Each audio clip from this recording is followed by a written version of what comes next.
Right, so today's agriculture, I'm going to do quite a bit of the science background and then I'll explain to you how you can do it on your own farms or in your own gardens.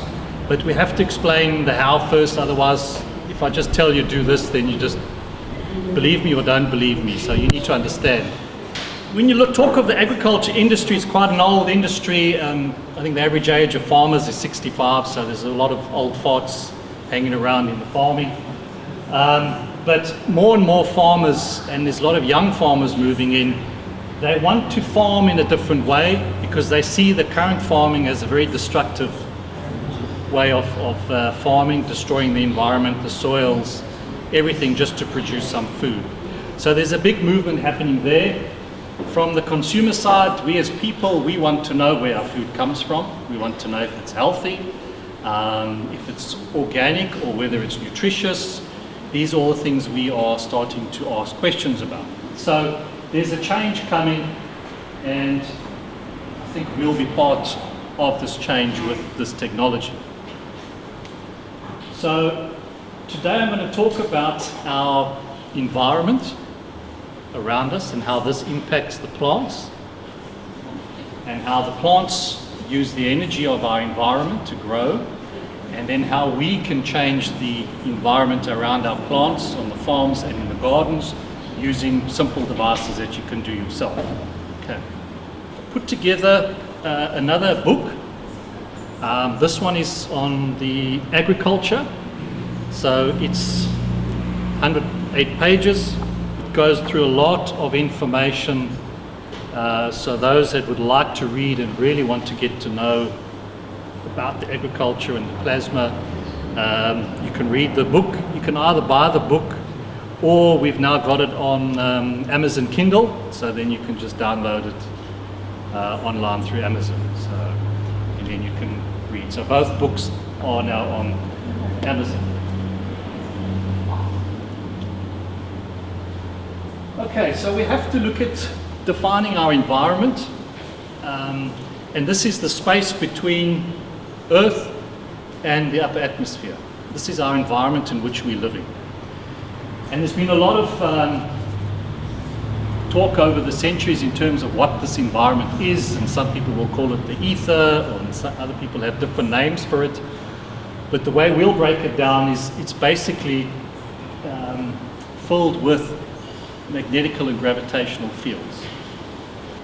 In order to understand how we can use this plasma and the GANs that we make in your garden, on your farm, we first have to define our environment. We first have to pull it apart to see how our environment actually works before we can know how to use our gases.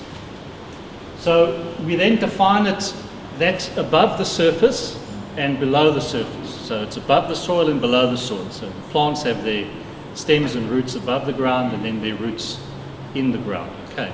Stems and leaves. Roots and leaves. So modern agriculture has only focused on the roots.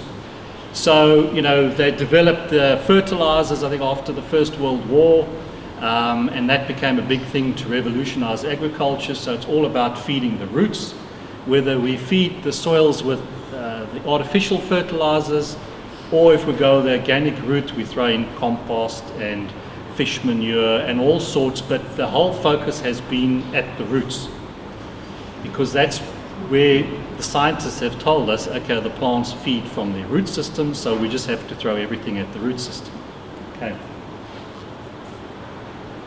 And that's been our agricultural, I think, thinking for the last hundreds of years, and nothing has changed in terms of that thinking. Okay. The plasma science technology has the complete opposite way of thinking and how the plants actually work. And as I say, we've assumed that the plants receive all the nutritional food that they need through their root system. And from their root system, they bring it up through their branches and into the leaves, and that's how the plants grow. But in plasma science, we come to learn that the plants only take about 20% of the food that they need, or the energy that they need, through their root system. The rest of it comes through their leaves and branches. So the rest is all above ground, 80% above ground, only 20% below ground. Okay. So our current agricultural system is focusing everything and throwing everything at the 20%, instead of us understanding what's above ground and how it is actually working. Very little research has been done to unlock the mysteries of how plants actually grow above ground, how they actually grow in terms of using the energies or the fields that's all around us. Now, photosynthesis was developed to try and explain how the energy from the sun, in the form of photons or lights, provides this mechanism through a chemical reaction.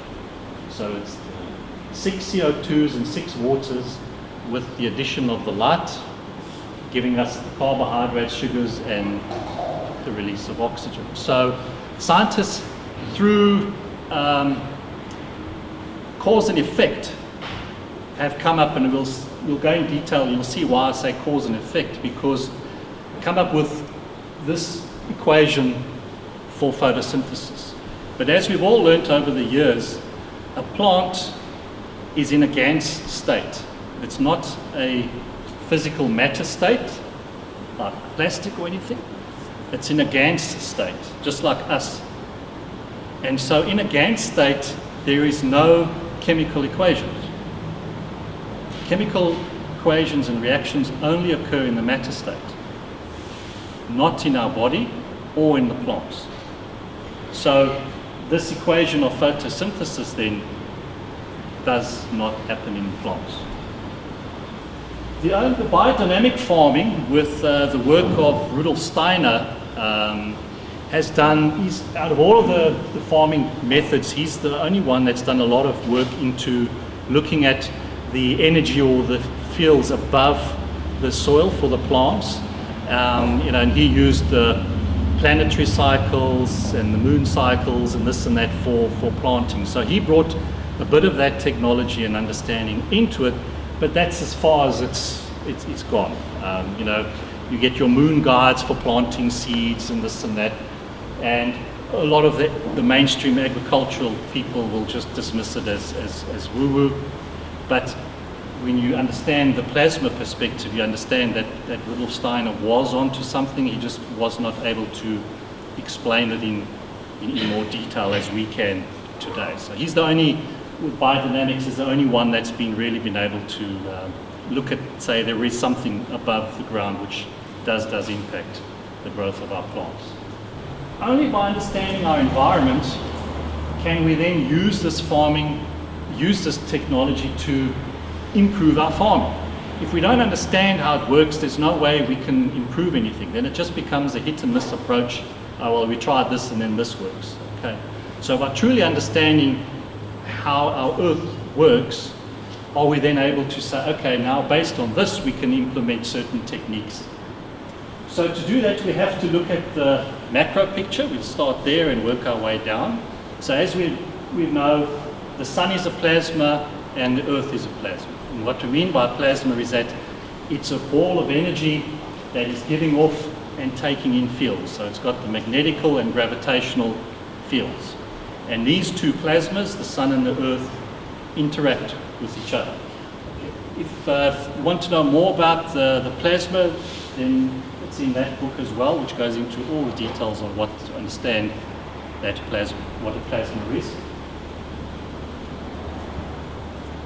Okay, so we have the sun and the earth as two plasmas, and with the sun giving off the fields and the earth giving off and taking fields, at a certain point we get an interaction of the fields, friction, where the two fields meet, okay? And then the fields start rubbing together. And it's that point of friction where they start interacting is what we call the Coulomb's barrier of Earth. Okay, it's where they connect. And it's the interaction of these fields which leads to the creation for Earth, the creation of nitrogen as a plasma in the upper atmosphere. So it's not nitrogen as a gas or matter state, it's nitrogen in the field state. Okay, so it's a magnetic gravitational field of nitrogen. Okay, and this is purely because of the distance between Earth and the Sun. At that distance and position between the two, Earth will lead to the creation of the nitrogen. Any other planet, the further away they are from the Sun, you'll see that most of those planets are hydrogen and helium based, like Jupiter and Saturn and that. So it's just purely because of their position and distance from Earth. So their interaction are much further apart. The closer we come, and where Earth's in this position to the Sun, where at the moment nitrogen is created in the upper atmosphere. And that's what leads to life. So if that relationship between Earth and Sun were to change, then life would change. The interaction of the two plasmas leads to this nitrogen, the Maggrav fields of nitrogen created in the upper atmosphere. Then the nitrogen plasma interacts with other fields, because it's not just nitrogen there, there's a whole mixture of different fields that are all interacting in friction and rubbing together. And the rubbing together, they release fields, and some of those fields, residual fields, become hydrogen and helium, because they are of a lower strength. You know, it's like when you rub your hands together, you feel heat. It's that heat is what is created between the two. So it's the same with these fields. The friction results in residual fields of a lower strength, that's your hydrogen and helium. When that nitrogen, because of the interaction, because the rubbing together of these fields loses energy, the nitrogen becomes a carbon. Okay? And when the nitrogen interacts and gains and with helium and whatever, the hydrogen, it becomes oxygen. Okay? So just by the reduction of fields, the nitrogen turns to carbon, and with the addition of fields, the nitrogen turns to oxygen. But this is still all in energetic field basis. Okay? We're not talking of matter state. So all of that interaction, the oxygen and carbon created from that original mother nitrogen, in addition to hydrogen and helium, they all have a common connection because they were all created from that original nitrogen. So as the nitrogen loses energy, it becomes carbon. As the nitrogen gains energy, it becomes the oxygen. But it was all created from that original nitrogen. And the other friction residual fields is your hydrogen and helium. So they're all created from the same source, so they'll all have an affinity and stick together. And this interaction, say, occurs in the plasmatic state and not in a gas or matter state. Okay, so we're all still talking of energetic state. And this is the common link to life on this planet, because it creates the amino acid structure of the carbon, oxygen, hydrogen, and nitrogen. They're all created from the same source, and they stick together to form that amino acid. Okay. And when these fields then, because this all happens up at the top of your atmosphere, upper atmosphere, and as these fields are pulled in towards the surface of the Earth, so they start interacting with salt and water from this planet, and we start getting the creation of life. Those fields start becoming the matter state or the GAN state, and eventually can turn into the matter state. Just like when you've made your CO2 boxes, you're pulling in the carbon fields into your salt water box, and you're creating the GANs of CO2. So it's the same principle here. We have the fields of COH and N, and as they come in closer to the surface of the Earth, mixing with the salt, so they start creating the amino acid in the GAN state. And then it leads to a star formation and your free plasma in the middle. So you can see you've got your carbon, oxygen, nitrogen, which forms the base of your triangle, and then you have hydrogen at the top. So that is your amino acid structure, and all those are also plasmas, the carbon, oxygen, and they're all interacting and giving off in fields to each other, but as a unit they stick together because they were all created from the nitrogen. So they all have that original connection. So it's just like magnets.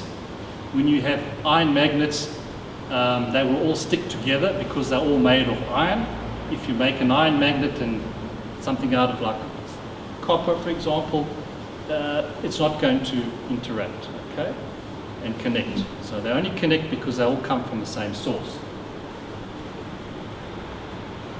Now that's important because when you look at the breakdown of us as a human being and the plants, we're 95, 96% made up of oxygen, carbon, hydrogen, nitrogen. So when they fire us up in the ovens and measure what comes off, it's oxygen, carbon, hydrogen, and nitrogen. And the rest is the minerals. Okay. Same as the plants, just different proportions, but it's the same. So we can see how our planet, through the interaction with the sun, creates that nitrogen, and from that nitrogen we get the spin-off, the interaction to create the carbon, the oxygen, the hydrogens, and they come together to form our amino acids. Okay? And as we know, amino acids, the basic structure, you put a lot of amino acids together and you start forming proteins, and you put more together and you start getting your muscles and everything else that makes up what we see in cells. So that's the basic structure. So that's how life is created on this planet. Now I'm going into this detail because we have to understand what's in our environment, enable to understand how the plants are growing. So in this busy picture, we just effectively have the boundary of the earth with our little man and the tree, and then we have the outer boundary, the Coulomb's barrier, and we get that interaction which creates the original fields of nitrogen, which then create the fields of your COH and N. And as they come closer to Earth and start interacting with the salts and the moisture, so we start creating amino acids. Okay. Now that amino acid, when we look at the left of the picture, if that mixes with magnesium and silicon and a lot of the non-metallic softer metals, that's what we find in plants. Okay? When that amino acid mixes with iron, it leads to the creation of the blood, and mixes with copper, we get our muscles, mixes with the zinc and magnesium, we get the brain. Okay, so you can see how from way up there with those amino acids, it comes down, and how it interacts and mixes with the different metals and elements creates the different life we see on this planet. But we all life is connected, we're all the same. So whether you're a plant, an animal, or an insect, you're still based off amino acids, all created from the fields. It's just how that amino acid interacted with different elements creates the plants, the animals, the birds, the insects that we see. So we're all made of the same stuff. That's how they can say, when they analyze a human being and a monkey or whatever, we're 97, 99% the same. Yeah, because we're all made of amino acids. Between the earth and the upper atmosphere where we live and where the plants live is filled with, it's the interaction of the fields from the earth that are coming up, it's fields from the sun that are coming down, and it's the interaction of those fields where they interact with each other and creates the C, carbon, oxygen, hydrogen, and amino acids, and all other types of fields. So we live in a soup of fields. We just don't see them.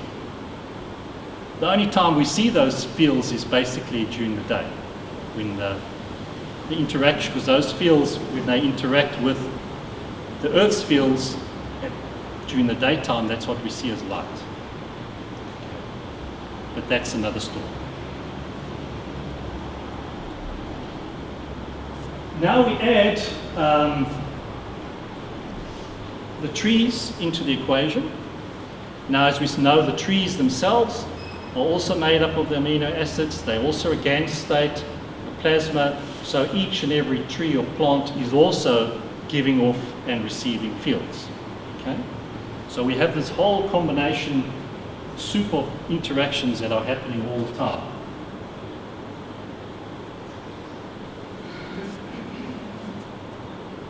So when we start defining what is around us, what is around the plants, it's basically billions and billions of magnetic fields of different strength flowing and moving through our atmosphere, okay? All the time. In every single point on Earth, there's fields coming and going, we just don't see them. And a large proportion of these fields are your carbon, oxygen, hydrogen, nitrogen, and amino acid combinations. So that's what our environment is. Okay? Now we have to learn how to tap into that, how we can use that. And that's what the plants are doing. And that's what we as humans have not understood. Okay, so the plants are made of cohan, C-O-H and N. And the plants interact with these fields and use them to grow. Because you don't see a plant up and run, pull up its roots and run after and something else to go and find food. So how are they getting their energy? You know, I had a big question years ago as well, even before I started learning about this technology, is when you see these big massive trees that have been growing for hundreds of years, and you think, okay, so it's been sitting in that spot for 500 years, surely through its root system it's used up everything it can find in the soil. So how can that tree survive and grow just by being in that one spot all the time? You know, and it never made sense to me. Now we start to understand how it can happen. So our atmosphere or environment is then filled with these MagRav fields. And it's the plants that have learned how to use these fields. It's a free and abundant resource that is available to all of us now that we can start understanding what is out there.